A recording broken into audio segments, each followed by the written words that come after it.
Bonjour à tous et bienvenue dans notre compte-rendu matinal. Alors, ce que l'on peut constater des deux côtés de l'Atlantique, c'est que, ma foi, il y a, beaucoup d'hésitation, mais il n'y a pas non plus véritablement d'envie de se faire peur et on voit des indices qui restent confiants, encore une fois et toujours, dans l'attente de la réunion de la Fed qui se tiendra, comme chacun sait, mardi et mercredi prochain. Donc effectivement, on ne sait jamais avec une banque centrale qu'est-ce qu'elle va exactement décider. On le sait maintenant, trois scénarios. Soit c'est le statu quo, bon, une hypothèse qui manifestement est écartée par pratiquement tout le monde. Une baisse de 0,25%, ça c'est ce qui est largement anticipé. Ou alors là, la surprise, le cadeau de Noël, 0,50%.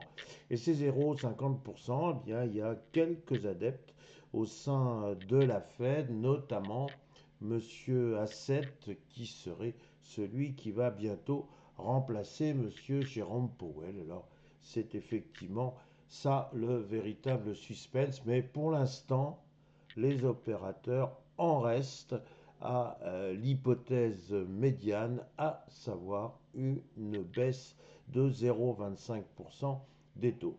Pour le reste, effectivement, c'est ce que l'on va appeler une forme de procrastination. Alors, démarrons immédiatement avec notre CAC 40 que l'on voit ici, toujours en prise avec le fameux seuil des 8090 points.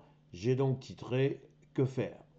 Que faire? Est-ce que, encore une fois, on repart à la baisse ou on se met à repartir dans le champ assez ouvert, assez libre, qui va de 8090 à 8260 points?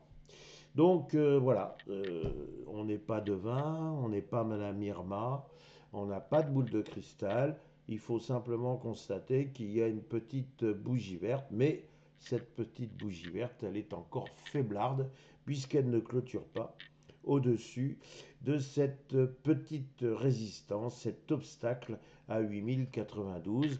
Il va de soi que si aujourd'hui on arrive à se sortir, j'allais dire, de l'ornière, eh bien, il y aurait un peu plus d'espoir. Voilà où nous en sommes. On pourrait dire qu'il y a une attitude de prudence qui, à mon avis, devrait régner jusqu'à la fameuse réunion de la Fed. Donc, ceux qui sont des incorrigibles optimistes vont dire mais c'est sûr, on va passer les 8090, autant prendre position. D'autres vont peut-être plus sagement s'abstenir. Encore une fois, on n'est pas obligé de en permanence suivre les marchés quand ils ne savent pas. Je ne vois pas comment nous, on pourrait savoir.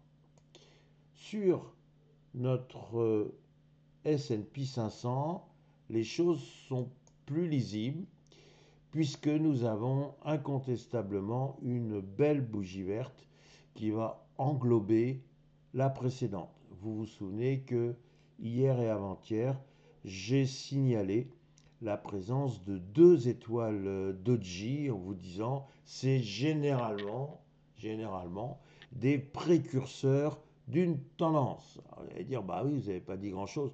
Si, parce qu'il y a quand on observe les bougies japonaises, des petits signaux qui peuvent avoir une incidence, pas forcément tout de suite, c'est toute la patience asiatique.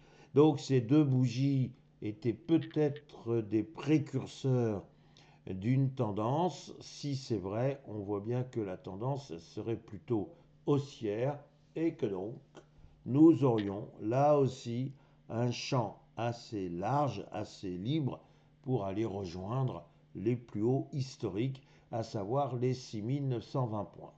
Donc j'ai titré que c'était une hausse tranquille, tranquille parce qu'on a gagné 0,30%, mais cette hausse a fait émerger une bougie verte qui est plutôt encourageant. Donc nous en sommes là. A priori, il y a de moins en moins de risques d'aller casser brutalement les 6 770 points, sauf bien sûr, me direz-vous, un tweet suicidaire de Monsieur Trump. Eh bien, effectivement, on ne va pas non plus partir du principe qu'il a toujours des mouvements d'humeur intempestifs. Peut-être que parfois, il peut, j'allais dire, laisser les investisseurs, les opérateurs à peu près tranquilles. J'ai envie de dire, c'est ce qu'il faut souhaiter pour aujourd'hui. Donc, on est plutôt dans une séance haussière qui nous amènerait en direction des 6 920 points. Si je devais être un oiseau de mauvais augure, mais j'évite de l'être, je rappelle que le S&P 500 est quand même très survalorisé. Il faudrait peut-être pas non plus croire que l'on va trouver de nouveaux acmés. Voilà ma réflexion du jour. Il me reste à vous souhaiter une excellente séance. Merci.